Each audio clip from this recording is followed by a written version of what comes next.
जुराबों को पंखे पे बांधने से हमें क्या फ़ायदे होने वाले हैं और इससे हमें कितनी हमारी बचत होने वाली है बिजली की। गर्मी आने से पहले ये काम ज़रूर कर लें।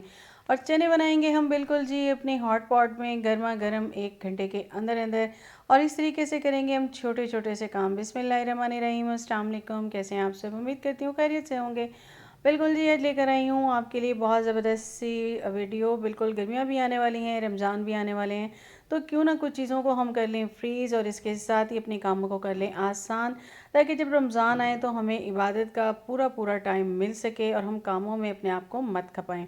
स्टार्ट करते हैं वीडियो को टिप नंबर 1 से। तो मैंने आपको बताया था कबाब बनाना, कल बताए थे कि उसका मटेरियल हमने किस तरह से बनाना है। तो यहाँ जी हम कबाब बना रहे हैं और टिप मेरी ये है कि आप कबाब का मसाला हमेशा ही पीसा करें अपनी जो है इस दबरी डंडे में। इससे आपका टेस्ट जो है वो इन्हेंस हो जाता है। टिप नंबर 2 है मेरी बिल्कुल जी, धनिया जो है वो हमें सबसे एंड में ग्रीन धनिया जो है वो इस मटेरियल में डाला करें। इससे ये होता है कि आपका टेस्ट जो है वो बहुत अच्छा हो जाता है। अच्छा, आप देख रहे होंगे कि मेरा ये थोड़ा सा हार्ड है, तो जैसे मैंने आपको बताया था कि इसको आपने हार्ड ही रखना है, क्योंकि आपने इसको इतना नहीं करना ताकि आपको मसला ना हो। अब मेरी टिप नंबर 3 है, बिल्कुल आपने अंडा जो है वो इसके अंदर डालना है। अच्छा, अंडा हम इसके अंदर इसलिए डाल रहे होते हैं कि बाज़ दफ़ा हम, अब जिस तरह कि मैं इसको बना रही हूँ अपनी बेटी के लिए और मैं इसे भिजवाऊँगी, तो वो अंडा कहाँ से ढूंढती फिरेगी कि हॉस्टल में, ज़ाहिर है उसके लिए प्रॉब्लम हो जाएगी। तो इसी तरीके से आप भी बना के अगर फ्रीज़ भी करें, बाज़ों का अंडा नहीं भी होता हमारे पास, तो हमारे लिए ईजी हो जाए कि हम जो है इसको कबाब को बना के आराम से यूज़ कर सकें।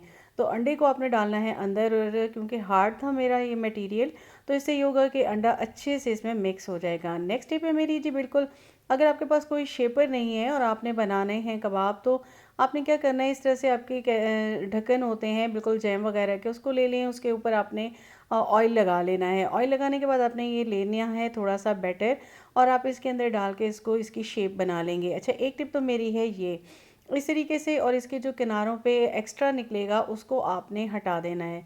अच्छा, बिल्कुल आपकी ऐसी शेप होगी जब आप बाज़ार से कबाब वगैरह फ्रोज़न लेकर आते हैं, तो बिल्कुल इस तरह के होते हैं। तो ऊपर से आपने थोड़ा सा टैप करना है और ये देखिए बहुत ज़बरदस्त का सा आपका ये कबाब बन के हो जाएगा रेडी। और आप चाहें तो इसे साइडों से प्रेस कर लें। इस तरीके से आपने बना लेने हैं अपने सारे के सारे कबाब।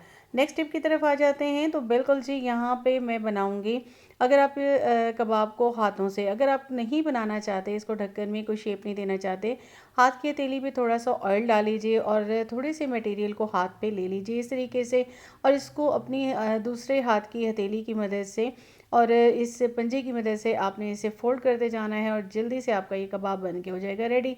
उसके बाद आपने किनारों को हाथ से इस तरह प्रेस कर लेना है। बिल्कुल जी, आपके सारे कबाब बन के हो गए हैं रेडी।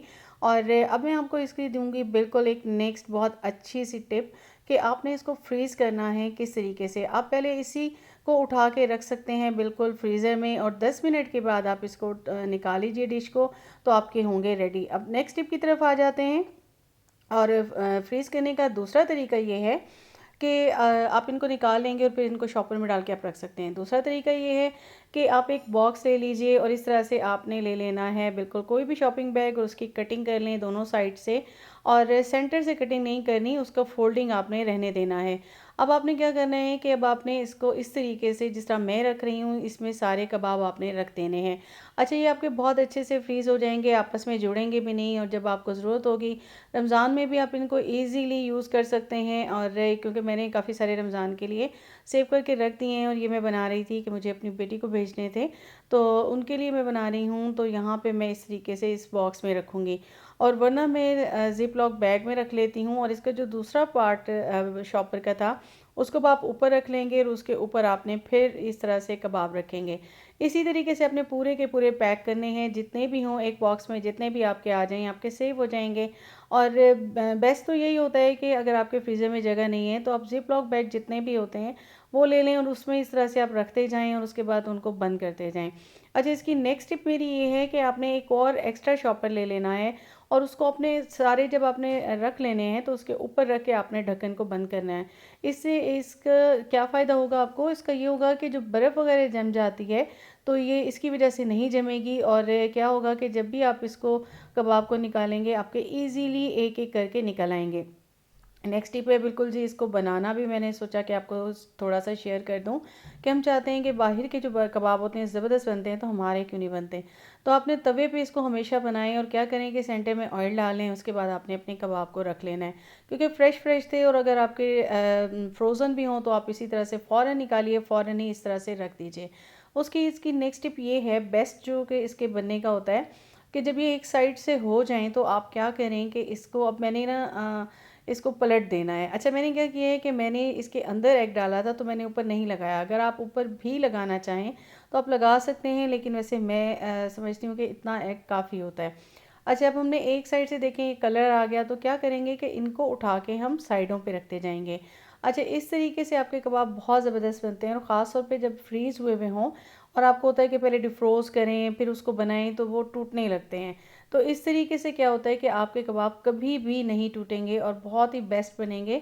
और अब आप जितने ही कबाब बनाना चाहते हैं बनाते जाएं, ऑयल डालते जाएं, बनाते जाएं और साइडों पे रखते जाएं। इससे ये होगा कि एक एक दो दो मिनट आप इनको फिर पलट देंगे। देखिए कितने ज़बरदस्त किस्म के आपके कबाब बन के हो गए हैं रेडी। आप इसे इंजॉय कर सकते हैं बहुत ही आसानी के साथ। इसी तरीके से मैंने बना लिए थे चिकन चपली कबाब भी और इसी तरह से पैटीज़ भी और वॉन्टॉन बना लिए थे और ये सारे मैंने फ्रीज़ कर दिए थे। अच्छा, इसका बेस्ट ये है कि आप बॉक्सेस पे इस तरह से लेबल कर दें, उसके ऊपर लिख दें समोसे वगैरह, पैटीज़ वगैरह, ये सारी चीज़ें मैं आप जितनी भी बनाना चाहें सेम तरीका है। रेसिपी सबकी डिफरेंट हो सकती हैं, पैकिंग का सेम तरीका है। आ जाते हैं अपनी नेक्स्ट टिप की तरफ। तो यहाँ पे जी बिल्कुल मैंने ले लिए थे चने, और चने हमने जब बॉईल करने होते हैं तो क्या होता है कि हम चने बनाना चाह रहे होते हैं तो फिर हमारे लिए मसला होता है कि इन्हें पूरी रात भिगोते हैं। तो आपके पास होते हैं इस तरह से हॉट पॉट, तो आपने क्या करना है कि चने जितने भी आपको चाहिए तो आपने यहाँ पे जो है ना चने डाल देने अपने हॉट पॉट में और गर्म पानी आपने ले लेना है। यहाँ देखिए मैंने बॉयल पानी ले लिया था और इसको मैं इसके अंदर डाल दूँगी और उसके बाद मैंने इसमें सिर्फ ऐड करना है नमक। इसके अंदर मैं कोई भी इंग्रेडिएंट ऐड नहीं करूँगी, मीठा सोडा वगैरह। और ये 1 घंटे में मेरे जो है चने वो बिल्कुल रेडी हो जाएंगे और आप देखेंगे 1 घंटे के बाद मैं आपको इसको दिखाऊंगी कि इसकी कंडीशन क्या हो चुकी है। ढक्कन बंद कर दीजिए और आप इसको रख दीजिए और 1 घंटे के बाद भी आप जब इसको निकालेंगे, देखिए जी इसमें से धुआं भी निकल रहा है और ये बिल्कुल गर्म है। और जैसे ही मैं इसको प्रेस करती हूँ ये फूल भी चुके हैं और ये देखिए बिल्कुल गल चुके हैं। तो आपका आधा काम तो हो गया है। अब आप इसको फ्रीज़ भी कर सकते हैं और इसको आप इस्तेमाल भी कर सकते हैं। बिल्कुल आ जाते हैं अपनी नेक्स्ट टिप की तरफ कि जराबें लगाएंगे हम अपने पंखों पे और इससे हमें क्या फ़ायदा होगा और गर्मियों में हमारी किस तरह से बचत होने वाली है बिजली की। बिल्कुल गर्मियाँ तो तकरीबन आने ही वाली हैं और कई कई जगहों पे गर्मियाँ आ भी चुकी हैं, लोग पंखे चला रहे हैं। तो यहाँ पे जी अब देख लें पंखे जब मैले होते हैं तो क्या होता है कि उनको रेजिस्टेंस लग रही होती है और बहुत ज़्यादा भारी हो जाते हैं और फिर वो चलते हैं तो बिजली का बिल बहुत ज़्यादा आता है। तो हमारे पास में होती हैं पुरानी जुराबें, बिल्कुल हमने ले लेनी है। और इस तरह से मेरे पास ये ब्रश था, ये ब्रश से मैं साफ़ कर रही थी तो पंखे अच्छे से साफ़ नहीं होते, तो इस पे चढ़ा लेनी है मैंने इस तरह से जुराबें। 2 जुराबें मैं चढ़ा लूँगी, एक एक साइड से और दूसरी दूसरी साइड से, और इस तरह से अच्छे से आप इसको इसके ऊपर फिक्स कर देंगी। अच्छा, आप ये काम वाइपर से भी कर सकते हैं और जो भी चीज़ आप यूज़ करें, वाइपर का ये होता है कि उसका डंडा जो है ना वो लकड़ी का नहीं होता, तो ये ब्रश का डंडा जो है वो लकड़ी का होता है। ज़ाहिर है कि आपने पंखा साफ़ करना है तो करंट लगने का ख़तरा होता है। यहाँ पे जी मैंने इसको बिल्कुल सेट कर लिया है और ये मैंने बनाया था क्लीन एयर और आप लोगों के साथ शेयर किया था। मैं इसका लिंक डिस्क्रिप्शन में डाल दूँगी। तो क्लीन एयर बहुत ज़बरदस्त है, इससे आपके पंखे बिल्कुल साफ़ हो जाएंगे। आपने मेरे पंखे की कंडीशन देख ली थी, मैंने सारे पंखों के तो कवर बना लिए थे और एक पंखा मेरा रह गया था और वो सर्दियों में बहुत ज़्यादा मैला हो गया। तो ये देखिए जी इसकी आप कंडीशन देख रहे हैं कितनी ज़्यादा इस पर मैल है। तो इसको मैं इससे साफ़ कर लूँगी और उसके बाद आप देखेंगे कि कितना मेरा पंखा जो है वो हो जाएगा नीट एंड क्लीन। और इसने सिर्फ पुरानी जुराबों की मदद से मैं इनको नीट कर लूँगी। और अब यही होगा कि गर्मियाँ आएंगी जब हम पंखे को चलाएंगे तो फिर क्या होगा कि हमारे यहाँ जो है पंखा में ज़ाहिर है मैल नहीं होगी, मट्टी नहीं होगी, तो वो बहुत ही आसानी के साथ चलेगा और हमारा बिजली का बिल जो है वो आएगा कम। वरना यही होता है कि मिट्टी फंस जाती है और बाज़ औक़ात ये काम करना भी छोड़ देते हैं सिर्फ इसी वजह से, क्योंकि मैले हो जाते हैं, इनके अंदर बहुत ज़्यादा मट्टी होती है। तो आप ये देखिए इसकी कंडीशन आपने देख ली है बिल्कुल जी। और इसको मैंने वैसे छोड़ भी दिया था कि मैं इसको आपको क्लीन करके दिखाऊंगी, इस वजह से मेरा ये एक रह गया था, वरना मैंने मेरे सारे पंखे जो है बहुत नीट एंड क्लीन है, उन पर मैंने आप ये देख रहे होंगे कवर चढ़ाए हुए हैं। तो ये देखिए जी ये बिल्कुल नीट एंड क्लीन हो चुका है सिर्फ पुरानी जुराबों की मदद से। तो इस तरीके से इन जुराबों की मदद से आप बहुत आसानी से अपने पंखों को नीट एंड क्लीन करके बिजली का बिल आधा कर सकते हैं। कर सकते हैं। वीडियो अच्छी लगे तो सब्सक्राइब कीजिएगा चैनल को और बेल आइकन को प्रेस कीजिएगा। अल्लाह हाफ़िज़।